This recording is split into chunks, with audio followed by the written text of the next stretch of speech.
Bonjour à tous et bienvenue pour cette nouvelle vidéo. Aujourd'hui il s'agit d'un update lecture et je vais vous parler de 3 romans et d'une bande dessinée que j'ai lue fin 2018, comme ça on aura bouclé l'année. Je vais d'abord commencer par vous parler de Horizon, le tome 1, Sombre Balade de Lizzie Amaro aux éditions Inceptio. Il s'agit du 4e roman des éditions Inceptio que je lis en 2018, donc j'en aurais lu 4 sur les 5 sorties, ce qui est pas mal. Dans ce roman, on va suivre Xalia, qu'on découvre en 2107, qui fait tout pour survivre. Elle est toute seule, elle est méga isolée dans un monde qui a l'air super dangereux. Elle arrête pas de se battre, elle doit tuer des gens et tout, enfin il y a beaucoup d'actions. Et elle va tout faire pour retrouver ses proches qu'elle a perdu de vue à un moment donné, donc ses parents, sa soeur, son frère, voilà. Et pour ça, il faut qu'elle avance, il faut qu'elle y arrive, il faut qu'elle survive. Et forcément, elle va rencontrer d'autres personnages dans cet univers-là. Et moi, ce que j'ai beaucoup aimé, c'est justement l'univers, mais aussi le caractère de Xalia. Xalia, elle n'a pas froid aux yeux, elle est déterminée, elle sait ce qu'elle veut et elle fait tout pour y arriver.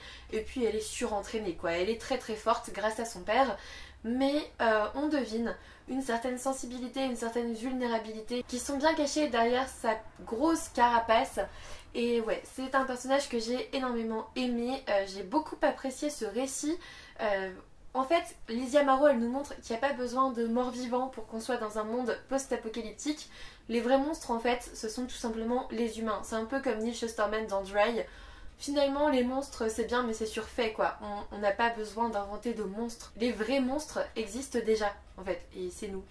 Voilà. Parce que quand il faut survivre, on est capable de tout. Et c'est aussi ce qui est montré ici dans ce roman. Ce que j'ai beaucoup apprécié aussi, c'est que Lizzie Amaro fait partie de cette lignée d'auteurs sadiques, un peu comme Elina pour les Arcanes d'Emra. On dirait que c'est une nouvelle spécialité des éditions Inceptio. J'ai vraiment hâte d'avoir le tome 2. Et surtout, Lizzie Amaro, elle n'hésite pas à faire du mal à ses personnages, vraiment à faire des choses atroces à ses personnages qui surprennent énormément. On s'attend pas à ça. Vraiment, on ne s'attend pas à ça. Franchement, j'étais pas bien dans une partie du récit. Pour ceux qui l'ont lu, vous comprendrez aisément à quelle partie je fais référence. J'ai été totalement emportée par cette histoire. En plus, la plume m'a beaucoup plu.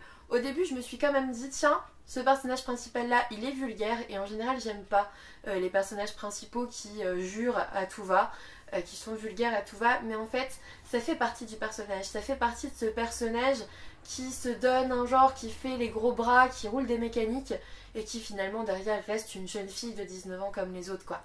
Donc voilà, c'est un roman que je vous conseille vraiment, ça a été une très bonne lecture pour moi. Je pense que je l'ai bouffé en 2-3 jours et encore je me suis freinée, hein. Ça a été compliqué de ne pas le lire d'une traite tellement c'était bien écrit, tellement c'était bien fait. Je vous le conseille vraiment, encore une publication des éditions Inceptio qui m'a beaucoup plu. Décidément, pour le moment, j'ai aimé toutes les parutions des éditions Inceptio que j'ai lues. Ensuite, je vais vous parler de La surprise de Noël de Debbie Macomber aux éditions Diva Romance. Donc j'ai oublié de vous préciser, mais Horizon m'avait été envoyé par les éditions Inceptio. Et là, je remercie aussi Diva Romance pour l'envoi de ce roman. La surprise de Noël, c'est l'histoire de Mary. Mary qui travaille dans une grosse entreprise et à qui on demande de faire des heures supplémentaires comme aux autres employés pour finaliser un gros projet avant Noël. Et le truc c'est que Mary, elle est seule, elle est célibataire avec une famille très particulière. Son petit frère est atteint de trisomie 21, il est trop mignon. Dans le bouquin, vraiment, il est vraiment très attachant. Ses parents sont très gentils aussi, mais aussi très pauvres. Et voilà, l'anniversaire de Mary, il est avant Noël. Et pour son anniversaire, écoutez, son petit frère et sa mère ont décidé de l'inscrire sur un site de rencontre pour qu'elle puisse avoir un homme pour Noël. C'est plutôt gentil comme attention. Enfin voilà, c'était assez mignon. Et forcément, Mary, elle va être amenée à discuter avec un jeune homme en sachant qu'ils n'ont pas mis leurs photos sur le site de rencontre. Et lorsqu'ils vont se rencontrer, enfin en tout cas elle, lorsqu'elle va voir qui c'est, elle ne s'attendait absolument pas à ce que ça soit cette personne. Je ne vous dirai rien de plus, mais sachez que c'est assez sympathique, c'est plein de quiproquos, c'est plein de situations un peu cocasses, quoi, parce que nous on sait avec qui ils échangent, mais pas eux en fait, et du coup c'est assez drôle. C'est une romance de Noël comme je les aime, comme je les attends, c'est à dire que c'est pas trop long, pas trop court, il y a un peu de clichés beaucoup de clichés mais ça passe sans problème à la période de Noël ou juste après. Et vraiment j'ai adoré cette romance de Noël. Je vous l'ai déjà dit, j'en lis très peu, mais là j'ai été très étonnée, j'ai adoré ce roman. J'ai adoré les deux personnages principaux, mais aussi la famille de Mary qui est vraiment très attachante. En fait, je l'ai dégusté comme un bon petit sucre d'orge de Noël. J'ai adoré cette romance, c'était vraiment bien fait. C'est du Debbie Macomber, moi j'aime beaucoup Debbie Macomber. L'année dernière, j'avais lu Bon retour à la maison de Debbie Macomber, j'avais beaucoup aimé. Et même voilà, dans les romances de Noël, bah ça le fait aussi.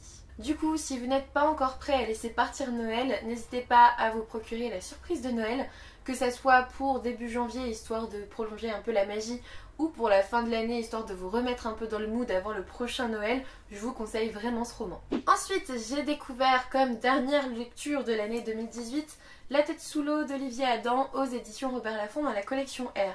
Comme vous le voyez, il y a des petits signés, ce qui signifie que j'ai adoré la plume d'Olivier Adam.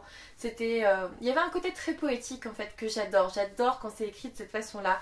Donc je ne pouvais qu'adorer ce roman. Pour le coup, j'ai été très gâtée fin 2018, j'ai beaucoup aimé la plupart de mes lectures. Dans ce roman, on va suivre une famille totalement brisée depuis la disparition de leur fille aînée il y a quelques mois, je crois, on ne sait pas du tout ce qui s'est passé.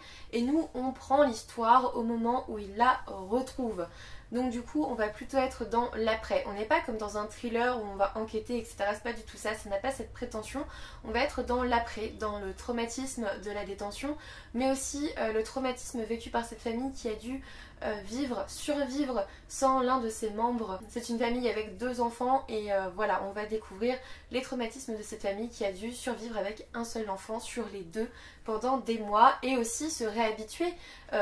Voilà, arriver à soutenir un enfant totalement traumatisé par les événements qui lui sont arrivés. Je peux pas tout vous dire sinon ça vous spoil le livre, hein, il est tout petit, mais voilà, en gros c'est ça, on est dans l'après, dans le traumatisme.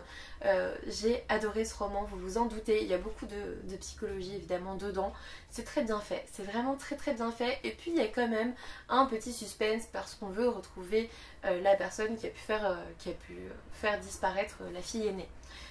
J'ai beaucoup aimé ça. Alors c'était très bizarre de lire en hiver un roman qui se passe près de la mer, mais en même temps il y a des moments où ça se passe durant l'hiver et on vous dit que c'est totalement désert et du coup ça allait quand même plutôt bien. J'ai vraiment adoré la plume de l'auteur, c'est vraiment ce qui m'a plu dès le départ. J'ai été embarquée dès le départ hein, parce que le premier signé il est déjà à la 35e page, donc il m'a pas fallu longtemps avant de tomber amoureuse de cette plume, hein, clairement. Je pense que je vais suivre Olivier Adam parce que ce roman m'a énormément plu. J'ai adoré ce qu'il en a fait, ce qu'il a fait de cette histoire. Ça m'a plu, voilà. Je peux pas trop vous en dire parce que comme je vous ai dit, il fait 220 pages, du coup je peux pas vous raconter toute l'histoire. Mais cette analyse du traumatisme qui est laissée par la disparition d'un enfant au sein de la famille, mais aussi du traumatisme de la victime en elle-même, hein, bien sûr, mais il n'y a pas que ça. Il y a vraiment l'aspect familial, l'aspect systémique qui est très présent et c'est quelque chose qui m'a beaucoup plu et que je vois peu en fait. Du coup, voilà, c'est sûrement pour ça que ça m'a autant marqué.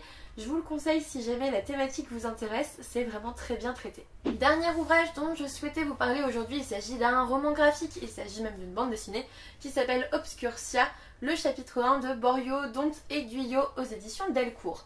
Il y a le tome 2 qui va sortir je crois en janvier il me semble. Du coup bah c'est plutôt bien que j'ai réussi à la lire maintenant. On va suivre Alex qui a 12 ans, qui est dans une famille lui aussi très particulière. Sa mère je crois qu'elle est en hôpital psychiatrique, son père il est un peu débordé par plein de choses. Et il y a sa petite sœur. Un jour, malheureusement, à cause d'un accident, il y a le chat de la famille qui va mourir. Sauf que le soir même, le chat va se ramener dans la chambre d'Alex et il va être amené à découvrir le monde des cauchemars. Donc ce monde, c'est Obscurcia. On voit bien ici les cauchemars, etc. C'est un monde de souvenirs oubliés et de cauchemars des enfants. Et moi rien que ça m'a beaucoup plu le fait de mettre en avant l'imaginaire des enfants mais surtout les peurs qui restent à un même endroit.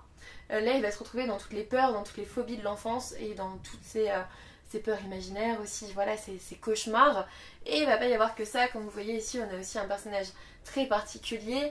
Je vous dis pas trop ce que c'est mais on a des personnages très dérangeants un peu.